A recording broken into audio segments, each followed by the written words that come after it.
of an emergency.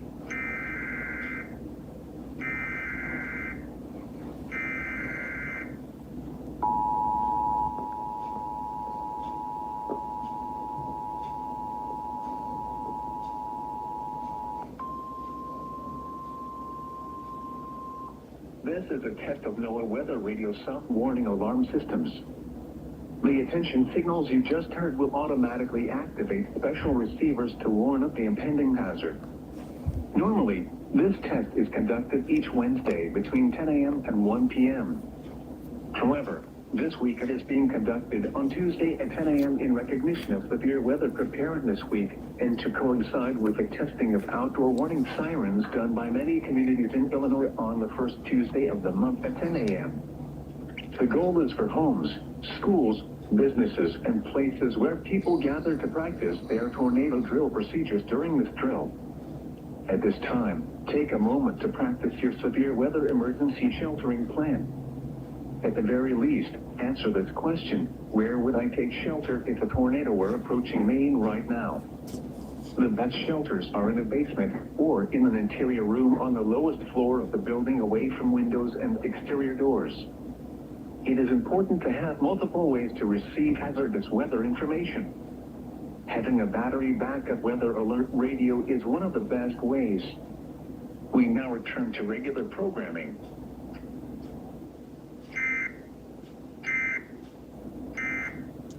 This concludes this test of the emergency alert system. Okay, there's the first one. This station Okay, here's the second. equipment that can quickly warn you in the event of an emergency.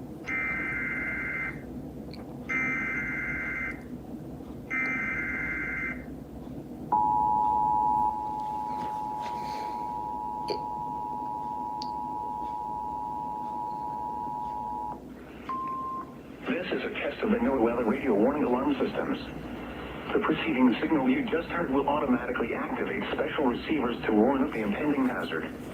Normally, this test is conducted each Wednesday between 10 a.m. and 1 p.m. However, this week it is also being conducted on Tuesday in recognition of Severe Weather Preparedness Week in Illinois and to coincide with the testing of outdoor warning sirens done by many communities in Illinois on the first Tuesday of the month. At this time, take a moment to practice your severe weather emergency sheltering plan. At the very least, answer this question: where should I take shelter if a tornado were approaching Maine right now? The best shelters are in a basement or in an interior room on the lowest floor of the building away from windows and exterior doors. It is important to have multiple ways to receive hazardous weather information. Having a battery backup weather alert radio is one of the best ways. We now return to normal programming. Okay, there's the second one. Concludes this test of the emergency alert He's gonna do a third one, and then that should be it. Oh, right after Tom. Nice.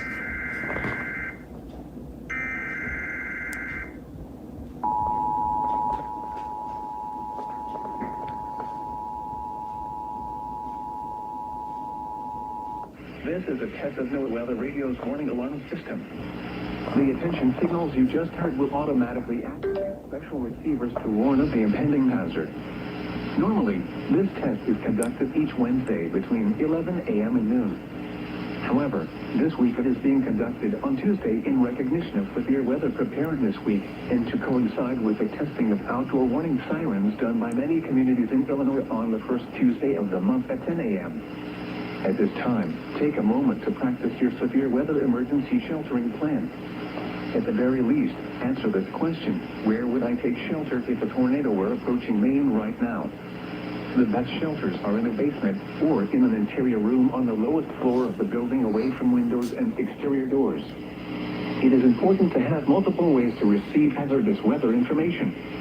Having a battery backup weather alert radio is one of the best ways. We now return to regular programming.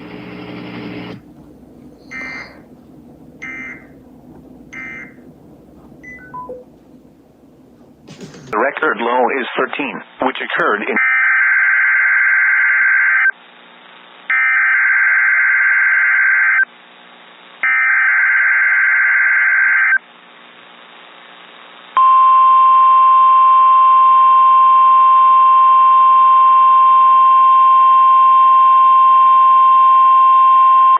This is a test of the North Carolina Emergency Alert System. This is only a test. This test is being conducted in conjunction with the North Carolina Tornado Drill. This drill is conducted annually to allow schools, businesses, emergency managers, and the public to exercise their tornado safety procedures. This practice tornado drill will remain in effect until 10:30 a.m. Eastern Standard Time. There will be no follow-up statements issued.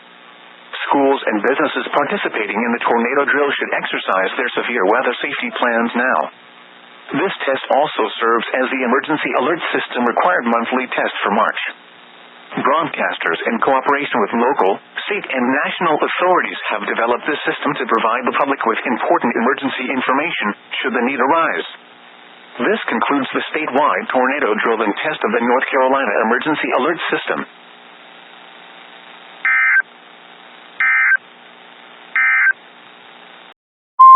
This is a test. Repeat. This is a test tornado warning.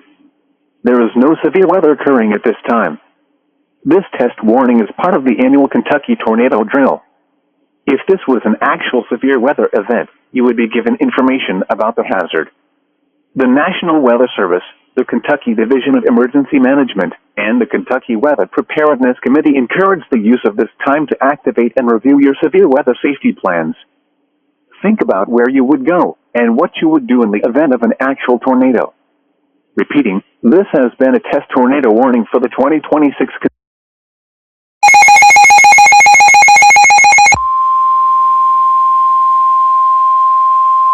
This message is for test purposes only. The National Weather Service in Louisville has issued a "This is a test" message. Tornado warning for all counties in Kentucky. This is a test message. Until 10:30 a.m. Eastern Standard Time, or 9:30 a.m. Central Standard Time. This is a test message. This is a test message. This is a test message. Repeat, this is a test tornado warning message. There is no severe weather occurring at this time. This test warning message is part of the annual Kentucky statewide tornado drill. If 80% Thursday about the hazard. The National Weather Service, Kentucky Emergency Management Agency, and the Kentucky Weather Preparedness Committee encourages the use of this time to activate and review your severe weather safety plans. Repeating, this has been a test tornado warning message for the Kentucky Tornado Drill. This concludes the test. Do not take action based on this message.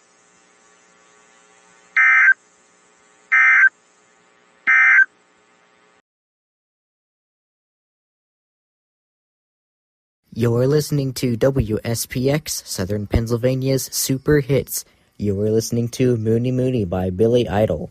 Today is Tuesday, March 3rd, 2026. It is 11:59, so we may as well do a live station ID. You're listening to WSPX-IP Radio, Southern Pennsylvania's Super Hits, operated by Southern Pennsylvania WX. We have another Metro update to go over this week. I am doing this exactly at noon Eastern Time, so congratulations to myself. But anyway, here we go. Metro weekend track work for this weekend on the DC Metro, which is March 7th and 8th.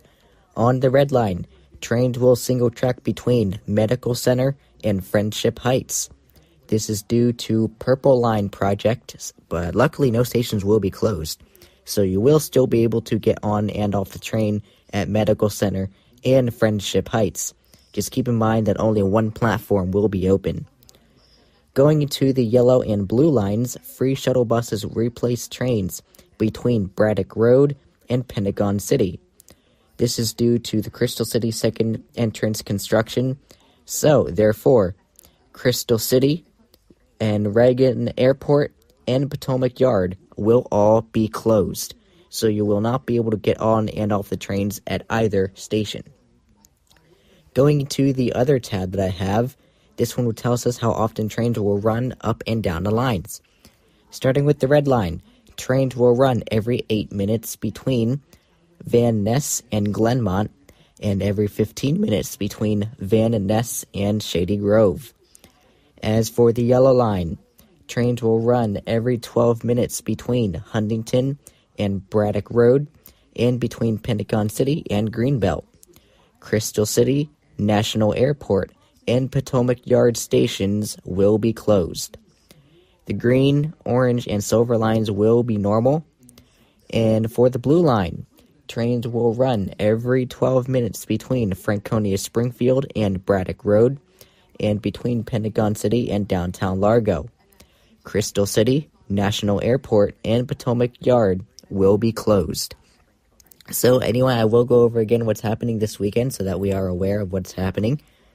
So on the red line, again for this weekend, March 7th and 8th, trains single track between Medical Center and Friendship Heights.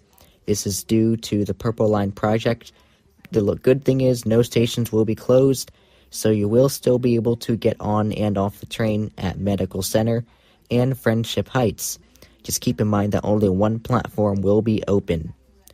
Moving on to the yellow and blue lines, free shuttle buses replace trains between Braddock Road and Pentagon City.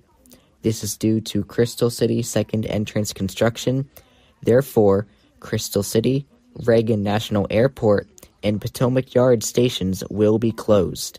So please keep that in mind for this weekend. And I will go over again how often trains will run on the line. On the red line, trains will run every 8 minutes between Van Ness and Glenmont, and every 15 minutes between Van Ness and Shady Grove.